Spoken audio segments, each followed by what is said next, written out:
Bienvenue à vos nouvelles électriques. Vous voulez tout savoir sur l'actualité internationale? Voici vos animateurs Marie-Josée et Francis. Bonjour tout le monde et bienvenue à votre épisode des nouvelles électriques numéro 11. Alors on a passé le cap des 10 et comme on dit souvent, continuez à vous abonner parce que Marie-Josée, on arrive proche d'un chiffre qu'on attend depuis un petit bout de temps.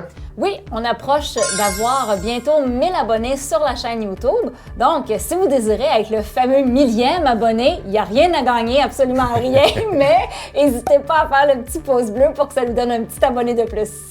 Oui, puis en plus, je ne sais pas si vous avez remarqué, on a commencé les vidéos sur la Bolt EUV de Marie-Josée. Allez voir ça dans nos fils d'actualité, dans nos contenus. Vous allez voir, on s'en vient pas mal équipé en voiture électrique. Si vous avez des suggestions à faire sur ce que vous aimeriez apprendre ou connaître davantage sur la Bolt EUV, laissez-nous le savoir dans les commentaires, puis qui sait, ça fera peut-être partie d'un sujet d'une prochaine chronique.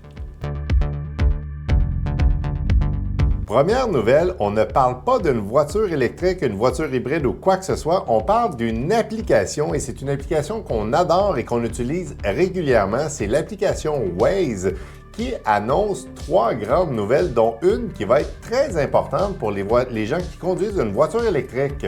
Oui, je pense que ça peut faire plaisir à bien des électromobilistes. Dans un avenir rapproché, Waze va vous présenter les différentes bornes de recharge sur le trajet que vous avez entré dans le fond dans l'application Waze. Donc, vous allez pouvoir voir à quel endroit vous chargez. On va bien sûr vous donner l'adresse, mais aussi le type de borne, le mode de paiement des bornes et les spécificités qui se trouvent alentour, par exemple dépanneurs, restaurants. Donc, vous allez pouvoir avoir toutes ces informations-là. On s'approche, Marie-Josée, grandement de l'application Tesla dans la voiture. Là. On va chercher ça exactement. Il y a 2 autres nouvelles qui sont attachées à Waze. Est-ce que tu peux nous en parler un petit peu plus? Oui, on va pouvoir ajouter un deuxième profil dans Waze, mais en fait un deuxième, un troisième, un quatrième en fonction des différents véhicules qu'on a. Vous nous direz, pourquoi avoir différents profils dans Waze? C'est ce qui va avec l'autre nouveauté. Waze va nous fournir différentes statistiques. Les kilomètres parcourus, le nombre d'heures qu'on a passé sur la route, la vitesse moyenne. Donc, si on a différents véhicules, ça peut être intéressant de savoir le nombre de kilomètres qu'on fait par véhicule, le nombre d'heures qu'on passe dans tel ou tel véhicule.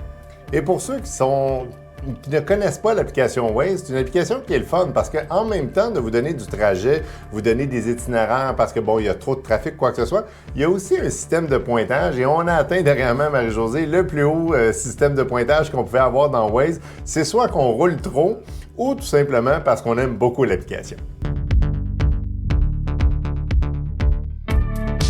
Pour la deuxième nouvelle, on se dirige chez Tesla.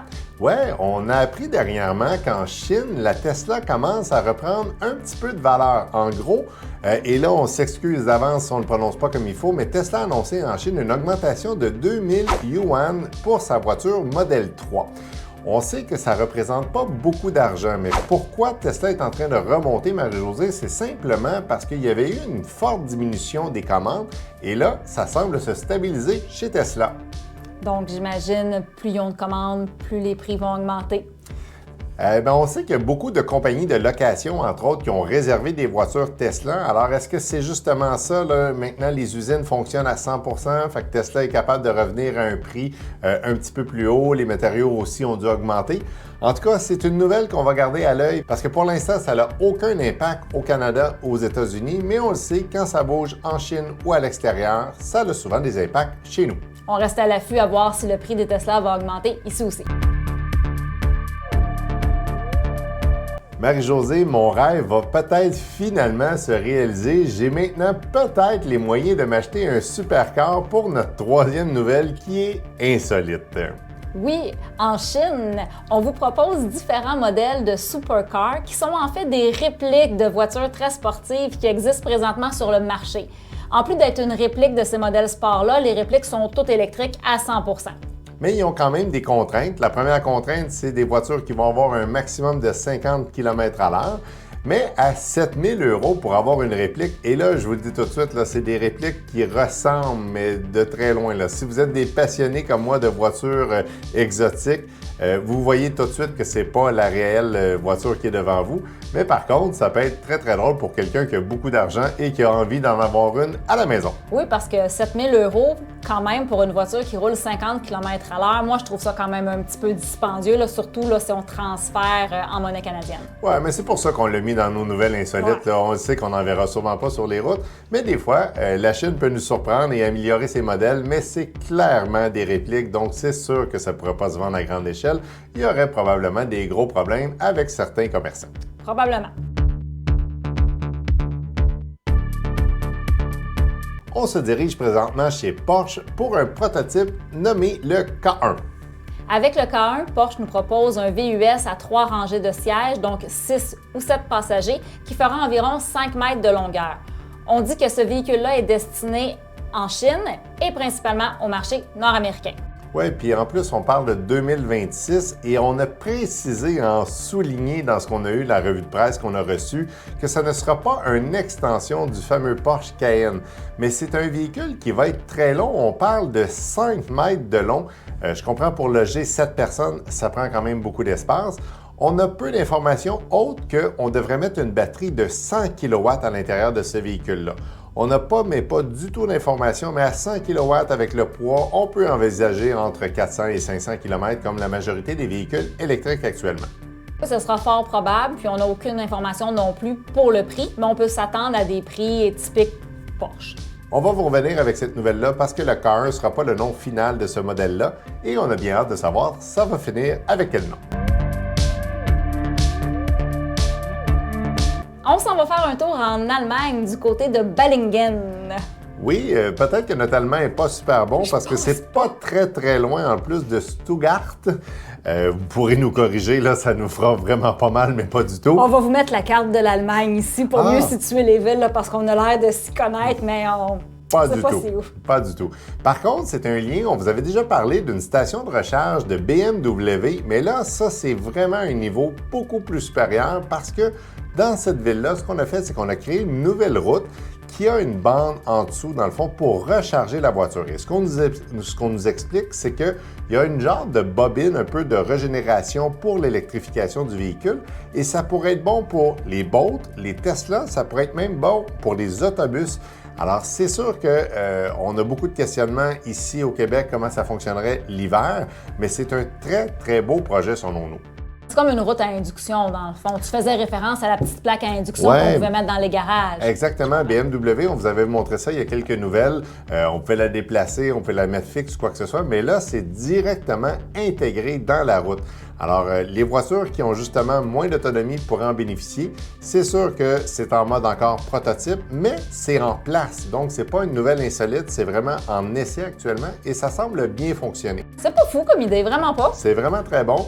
On a hâte de voir, par exemple, sur combien de kilomètres on est capable de se recharger, mais on va vous tenir au courant parce que ça, c'est une nouvelle qui nous intéresse particulièrement. Puis on va essayer de se rendre en Allemagne pour l'essayer. Et juste là, c'est ça?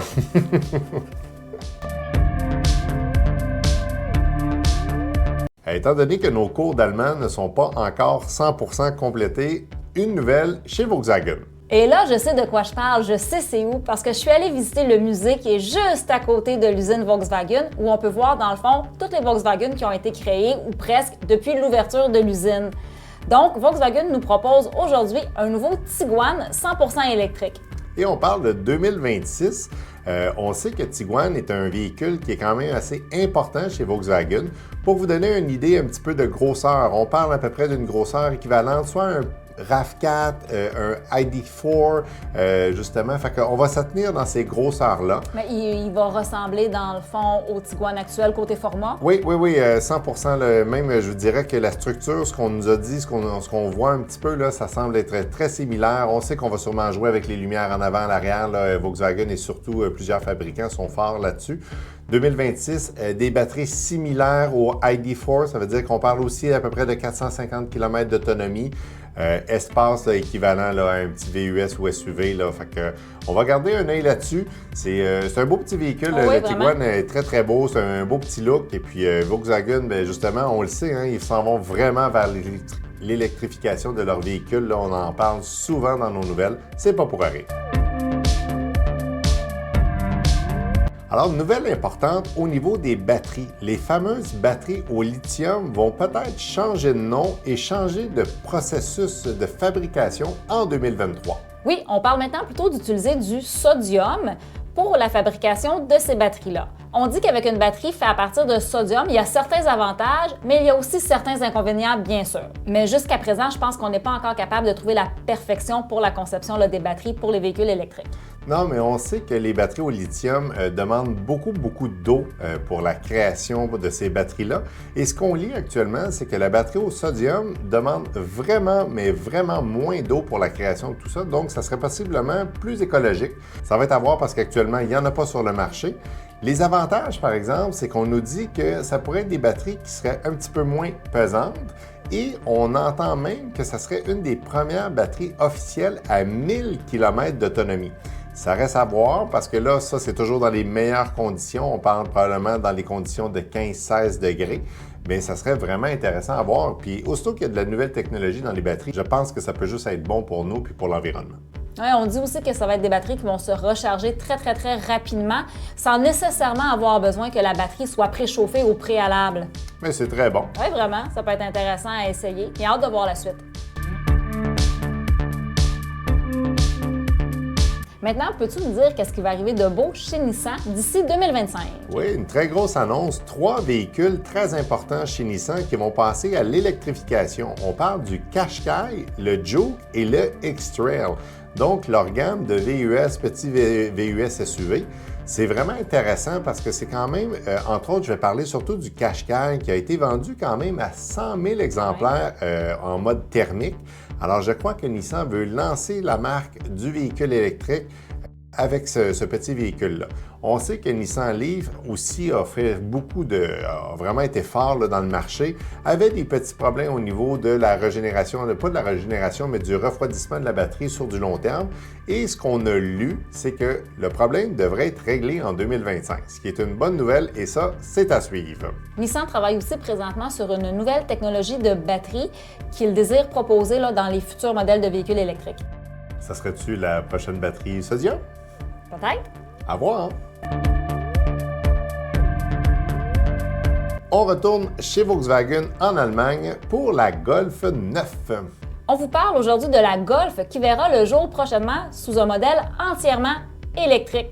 Volkswagen pense même l'appeler la ID Golf et non ID7, ID8, tout dépendant à quel chiffre il serait rendu, tout simplement parce que le nom Golf, c'est une légende dans le monde de l'automobile, puis on ne veut pas enlever ce nom-là parce que la Golf a déjà très bonne réputation.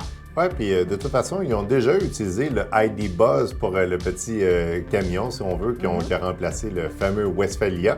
Fait que pourquoi pas ne conserver le mot Golf qui est si utilisé partout. Mais je pense que c'est une bonne idée. Puis moi, j'aurais même gardé le nom Westphalia. Je l'aurais appelé le ID Westphalia. C'est tellement... ça frôle l'imaginaire, là, ce nom-là.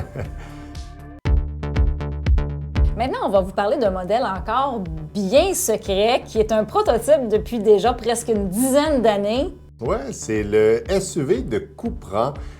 On n'a pas beaucoup d'informations, mais nous, on trouve qu'il ressemble beaucoup au Y. Là, il y a son système de camouflage que Marie-Josée adore, les systèmes de camouflage, mais c'est un véhicule qui devrait sortir en 2024. Il a été présenté à Francfort en 2019, pas sur la même forme, là, évidemment, là, quand c'est des prototypes, ça peut changer un petit peu.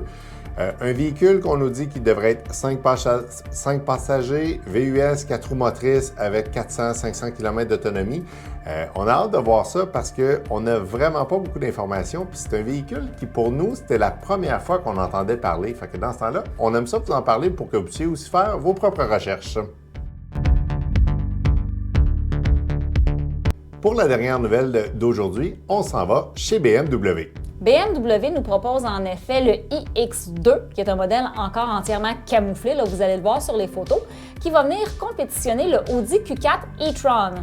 Oui, puis c'est le fun parce que BMW a vraiment une marge quand même importante avec le X1, X3, X5. Bon, évidemment, là, il y a le X6 aussi, là, mais on s'en va vraiment plus loin. Mais le iX2, dans le fond, va vraiment sortir un peu de la gamme parce que c'est un VUS qu'on pourrait comparer à un Tucson. C'est pas hyper gros, c'est pas petit non plus. C'est entre peut-être le RAV4 et le Tucson là, qu'on nous mentionne actuellement. Mais ça vient avec toutes les qualités que BMW peut offrir Oui. là, dans ses véhicules, bien sûr. Oui, et ce qui est intéressant, c'est que dans l'article qu'on a reçu, le véhicule se rechargeait sur une borne Tesla. On n'en a pas parlé aujourd'hui parce que, bon, je pense que ça commence à sortir tranquillement, mais la première borne à New York est sortie aussi pour la recharge pour tous les véhicules. On va vous mettre en vidéo le système de recharge aussi, fait que ça s'en vient rapidement. On espère qu'au Québec, ça va pouvoir le faire. Fait que c'était juste faire une mention en plus que le iX2 de BMW était en train de se recharger à une borne Tesla. Bien, c'est ce qu'on va faire après avoir essayé les routes à induction en Allemagne. On va aller à New York essayer les bornes de recharge Tesla avec d'autres véhicules que Tesla. Ouais, ça serait le fun d'aller faire un petit road trip là-bas. Là. On en avait parlé il y a quelques moments, là, fait que on va checker ça. Ah oui, suivez-nous pour nos projets futurs. Marie-Josée, notre section commentaires, et on a énormément de commentaires cette semaine parce qu'on n'a pas fait de nouvelles la semaine dernière. On faisait une vidéo sur la Bolt. Oui, donc si vous voulez avoir votre nom, votre commentaire défilé au bas de l'écran, c'est bien simple. Vous nous écrivez soit sur YouTube, sur notre Facebook du Petit Couple électrique ou sur l'Instagram du Petit Couple électrique. Puis votre commentaire va peut-être faire partie des chanceux qui va apparaître au bas de l'écran. Et oui, et en plus, on a commencé à recevoir beaucoup d'idées de vidéos, soit sur la Bolt, la Tesla, sur les bornes de recharge. N'hésitez jamais à nous faire des propositions de vidéos, ça nous fait vraiment plaisir. Puis qui sait, on pourrait aller vous rencontrer pour faire votre idée avec vous. N'hésitez surtout pas à vous abonner en cliquant sur le bouton s'abonner, en nous faisant évidemment les petits pouces sur notre chaîne YouTube ou aussi sur notre Facebook, Le Petit Couple électrique. Et comme à l'habitude, on vous dit à la prochaine.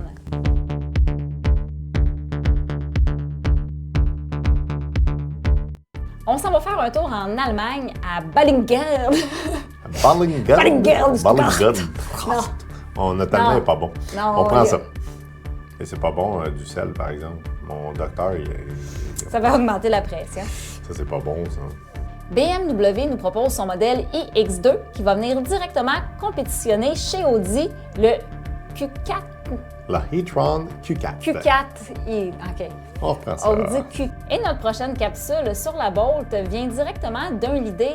D'une idée. Non, là, ça recommence. ben,